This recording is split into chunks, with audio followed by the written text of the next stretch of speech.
Have you ever wanted to make a move towards a potential relationship, a new place to live, a new job, and you feel reticent and afraid to make the change?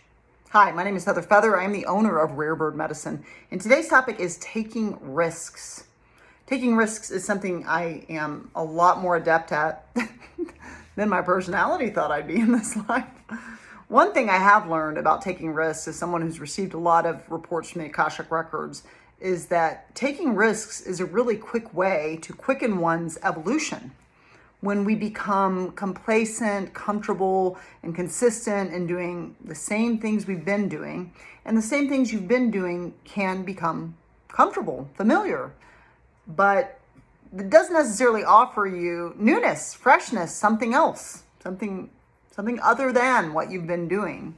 We often can watch the same TV show over and over again because we know what's going to happen. There's no surprises. There's a comfort in experiencing, okay, I know how this unfolds. There's no shock to my system on this one. I did something this past week. Heather took a risk this past week after a year. It took a minute. It's been bubbling.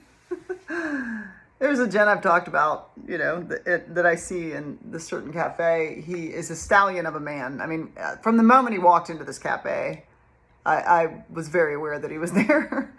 Very handsome gentleman, That's on him. That's not on me. Sir, if you don't want me to look at you, don't be so handsome. I'm just kidding.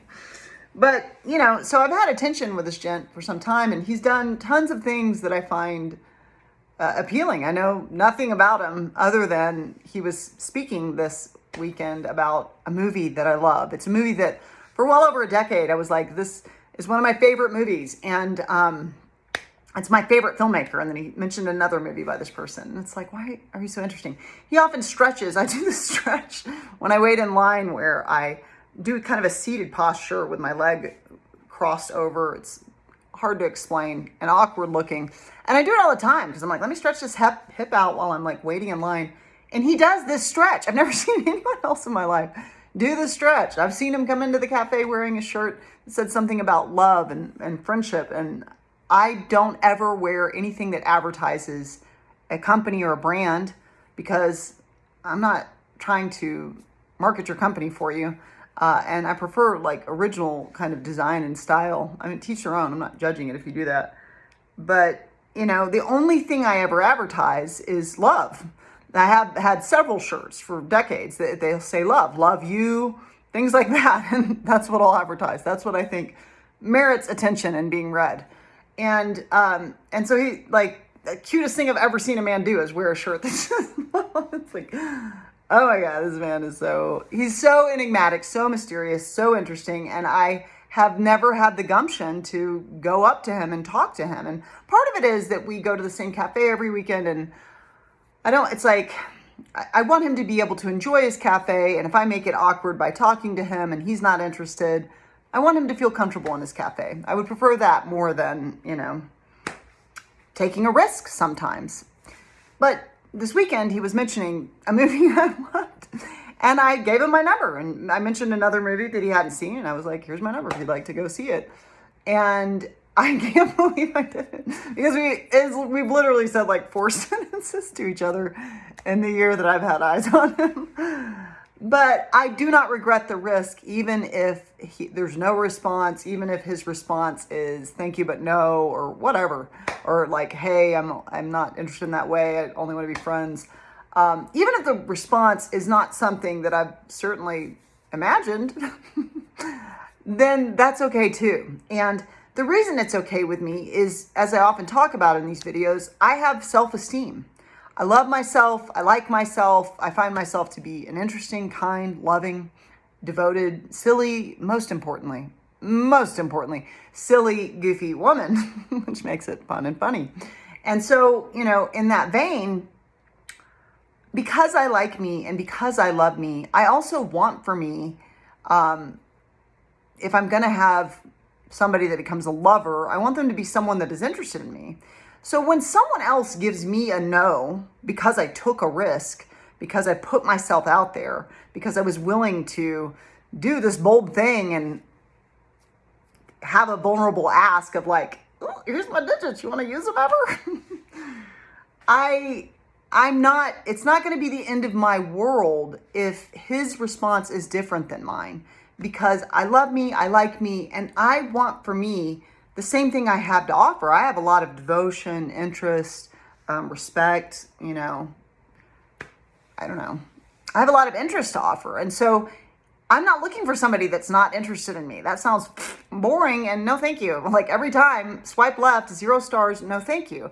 May you be blessed. May you have all that you seek. I don't wish anything ill on someone that has a no for me. I thank them for being clear in the no before I was. I tend to be a little overly open. But if you don't take the risk, it's 100% of those chances that you will miss. And so, you know, as far as me, like, not wanting to make this space uncomfortable for him, I have lots of cafes I can go to here.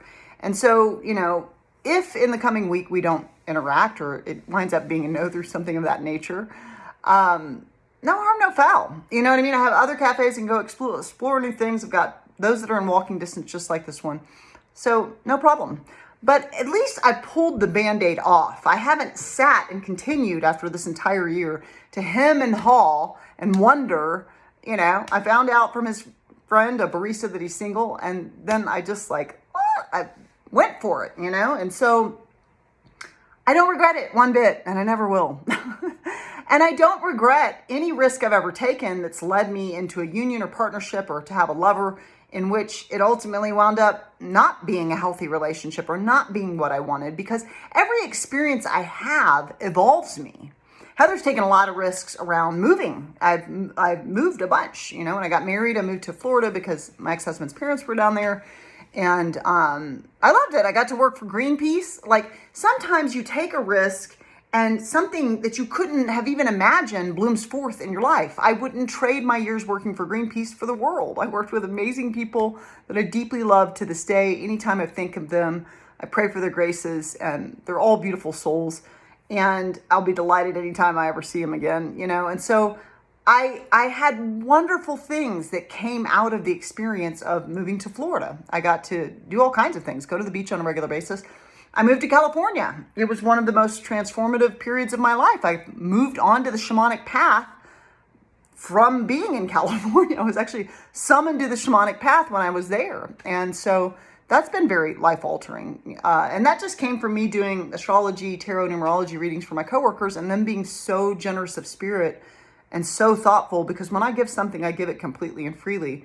But they gave back to me a free reading with a shaman, and he summoned me to the path. And I've been studying shamanism, teaching shamanism. I've had apprentices on the shamanic path ever since then. And all of that glory and grace and change and wonderment has flooded into my life because I was willing to take the change. When my friend Nicole was like, I want to move to California, I was like, let's go, sister. And I had an amazing time, and I met amazing people that I dearly love. Again, anytime I think of them, I pray for their graces. I love them so much. I'd love to see them again anytime in this life. And I have many divine friends that I'll know for a lifetime from being willing to, once I realized I wanted to make a move or make a shift, to just pour myself into that action.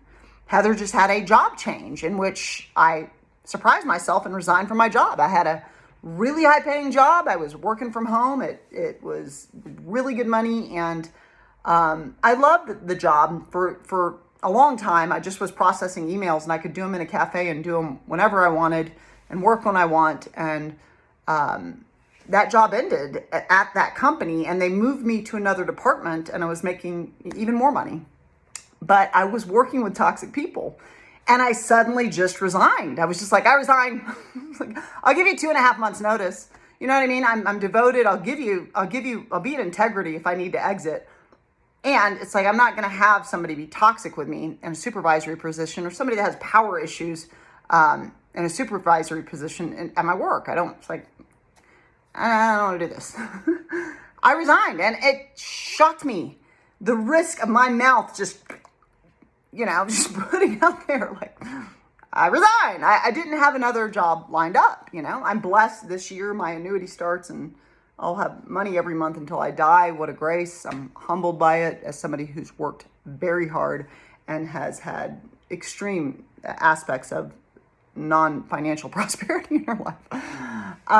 But I resigned from the job before my annuity hit. It doesn't hit until November. My birthday's not until November this year.